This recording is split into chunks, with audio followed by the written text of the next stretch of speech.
in years to come, when I think back on VidCon 2014, the thing that I'm going to remember the most is they had these herbivore fries at one of the food trucks at the festival thing. The fries, oh my god, the fries, they had this feta, this garlicky feta on them, and this sort of cilantro-y, garlicky aioli. Oh my god, they were really good fries. When I think about VidCon 2014, I'm going to remember those fries and I'm going to say, man, that was a good year. That was a good year for me, VidCon 2014. Herbivore fries, man. $6 for fries, but they were really good fries. Like, I don't regret that. What a good year. Oh my god, it would have been a perfect weekend if just my friends whom I love could have been giving me those fries. Okay, anyway. VidCon was very recent and it was a lot of fun and it was hella stressful. Oh my god.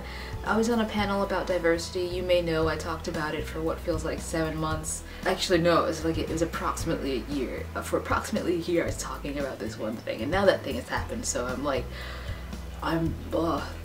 there's like a missing piece of me. Like, I feel like it was one of my horror cruxes. Like, the whole weekend I was on the diversity panel. You may know about it. I talked about it forever. Let me give you a quick previously on.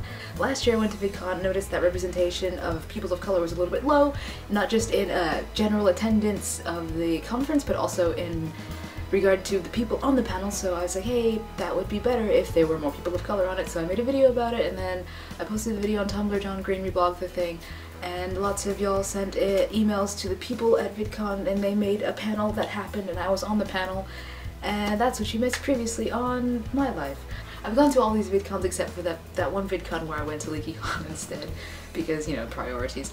And people always come up to me, and they've always come up to me, and they said that they enjoy the content that I create, like, oh, we like your videos, and I'm always just like, thanks guys, or whatever, because, you know, I'm not great at taking compliments in that way because of whatever, the way I process emotions. And I mean, it's that happened so much this year, people asking me to take selfies with them, and it's just like, what? Me? Why? I don't make things. No. You're probably talking about Grace. Grace is over there. She makes content. You want to take a selfie with her, right? Because everybody was being really supportive and nice, and I'm just trying not to cry when people wanted to take selfies with me, because that would make it weird. Like, they're posting it on their Instagram and their hashtag, why are you crying? I'm glad the panel happened. It wasn't as in-depth as I wanted it to be, really.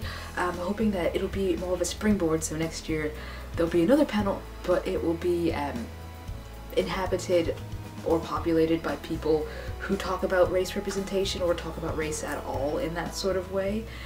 So it won't just be people, I don't know, sort of tiptoeing around the tulips of racism. We just have to make sure that we keep the conversation going and make it so it's a thing that people are still thinking about, and that we don't think that it's over just because we've had the panel this year. Like, one of the most rewarding things was that after the panel we were leaving the stagey bit of thing, I don't know, platform, soapbox. We were getting down from the stage and everybody's like swarming, and I'm trying to make my way through because, you know, they're clearly wanting to talk to Heartbeats and Superwoman, but the people were also talking to me, which was weird. Oh my god, Jessica, that was really good. Oh man, that was really good. And I was just like, ha. But people were coming up to me telling me that, you know, they wanted to make stuff with me, and it was weird, and it was really flattering as well. And a guy from water.org was like, hey, we should talk about poverty in other countries, and I'm like, sure bro.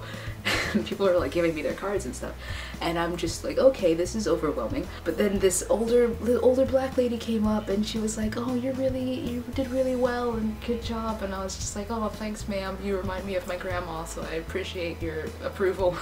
But before the panel went to go check into the speakers lounge, I went back there and I was, you know, chatting up with my co-panelists, so we could sort of get a rapport going. Travis, the guy who runs the email, the ideas at vidcon.com probably, he came up to me and he told me how many emails and all of the stuff that y'all sent him, and it's like, it just, oh, I'm just really overwhelmed and happy and grateful, and y'all are just so fantastic. Y'all are just a great bunch of people, and everybody always says it, like, oh, I've got the best subscribers, but I clearly do, because if y'all are into me, then, you know, you're clearly brilliant and have fantastic taste. So thanks for being awesome, and please let's not let this be the end of the conversation about race. I just checked my phone because I was feeling too many emotions. That is a thing I do in most situations when I'm feeling like too many emotions. I'll be like, yeah, and I really love you, but I'm not great at being complimented. Probably something about my childhood. I don't know. Maybe I have Ron Weasley syndrome. I don't know.